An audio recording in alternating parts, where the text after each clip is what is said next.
અમદાવાદના ગોતા વિસ્તારમાં આવાસ યોજનાના મકાનની ફાળવણીના કૌભાંડનો હવે પર્દાફાશ થયો છે। વિપુલ જૈન અને સૈયદ નામના બે એજન્ટે લોકોને બનાવટી પોઝિશન લેટર આપી રૂપિયા પડાવ્યા હતા।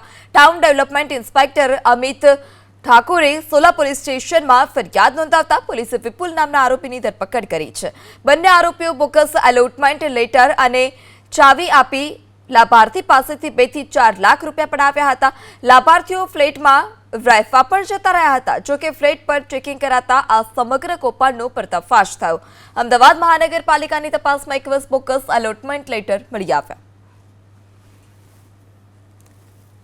અમને ત્યાં મળેલા તે કહ્યું કે તમારું ઘર ના હોય તો ઘર કરી આલીશું એમ કરીને એ લેટર મેં આપ્યું, એના રોકડા પૈસા બી આપેલા।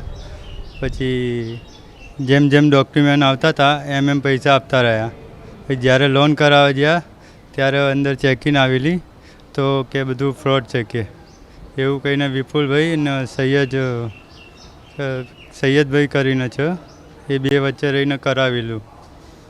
અત્યાર સુધી વિપુલભાઈ આરોપી હાથમાં આવી ગયા છે પણ સૈયદ નથી આવ્યા। બીજી બધી ગોટા જે 2 BHની છે એમાં બી કરેલું છે, એમના બી ડોક્યુમેન્ટ ઘણા લોકો જોડે પડ્યા છે।